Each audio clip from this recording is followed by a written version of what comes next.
The story for Bangladesh was always there. A lot of you already know about it. We have 180 million domestic market. We have a young population. Almost half of it is less than 25 years old. The middle and affluent class is about 35 million people, which is as big as the Malaysian total population. We have many, many other factors that has led to where we are today. And actually, I must say that there are companies who have been here for more than 100 years and have made exceptional returns compared to the global markets. So if you look at some of these companies who have actually operated in Bangladesh for a long, long time, the returns they have got in Bangladesh is actually significantly higher than the global average. And today, we also have a fantastic news that one of our own startups called ShopUp, the news came out about an hour ago in Bloomberg that the Saudi sovereign PIF, their investment arm called Sanabil Investments, they have actually co-led a round of $110 million US, along with Peter Thiel's Valor Ventures, to invest in one of our own startup to go global. So let's give a big round of applause to ShopUp.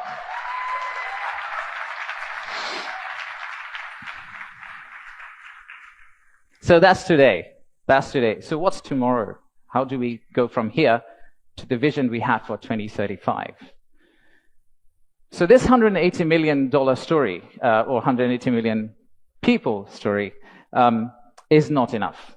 I think we need to redefine market. We believe the market is actually much larger. When we talk about market, we should be talking about a much larger regional market, which you could potentially serve out of Bangladesh. You set up your factory here, you export out to all these markets. At the same time, I would expect these markets to set up their factories and push it back to Bangladesh. Use the ports of Bangladesh and potentially export out to the rest of the world. So the narrative that we've had of why invest in Bangladesh is not really a domestic market 180 million story. It is a regional story and it's a global story. To further strengthen ourselves, we have decided to enhance our port capacity.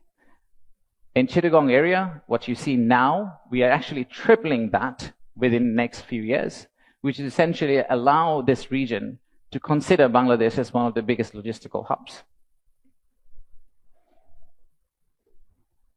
However, that's not all. We need to do a lot more. So at the beginning of interim government's period, we actually decided to talk to more than 200 CEOs and entrepreneurs who actually are doing business in Bangladesh today. And we wanted to understand how can we convert our critics into our ambassadors. They are the only ones who could potentially bring business for us. They are the only ones who, if they've traveled abroad and say Bangladesh is a great place for business, that's when we are likely to get more investment. So we divided all their complaints into two groups, or the solutions that came out of their complaints. The list of challenges are very long. It's from the earth to the moon and back.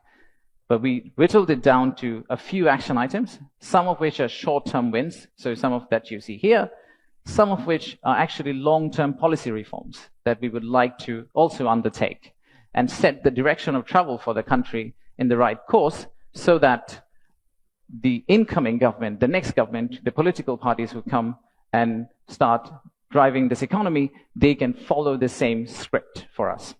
I'll give you a few examples. Let's start with, we talked about a true one-stop service. There are two elements of one-stop service. The first one is the human element, and then there is the digital element. In the human element piece, what we have decided to do is we are going to co-locate the primary agencies, the high touchpoint agencies for our investors in one location.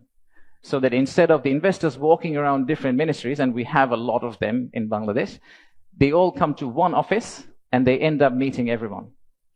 We've also decided, like banks, and I am from banking, I guess that helped, that we are going to set up a relationship management team under Bida.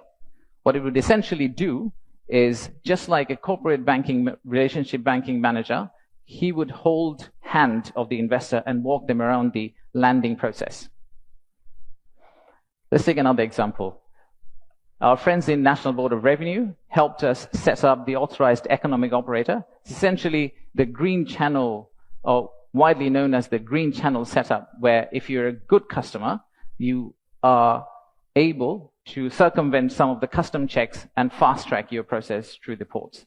That has been picked up as one of the biggest challenges that we have, the time it takes to go from your factory all the way to your customer.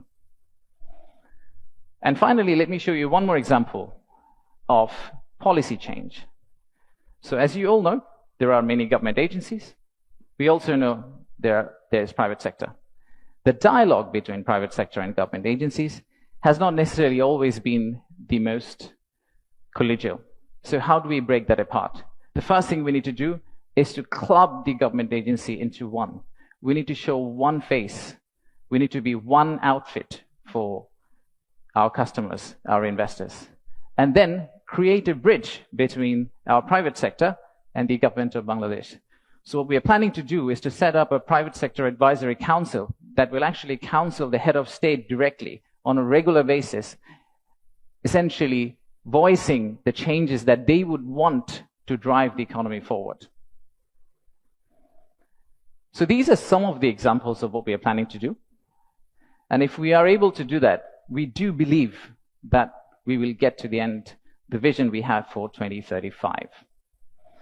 Now, of course, there are many, many other factual reasons, statistics, tables, Excel files that I can share with you to tell you why you should invest in Bangladesh.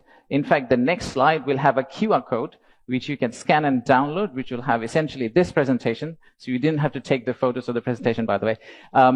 You will have this presentation, and you will also have an appendix of facts and figures and why we think competitively we're actually in a very better place than our competitors. So please watch out for the QR code. But before I go there, I would really like to finish off with this.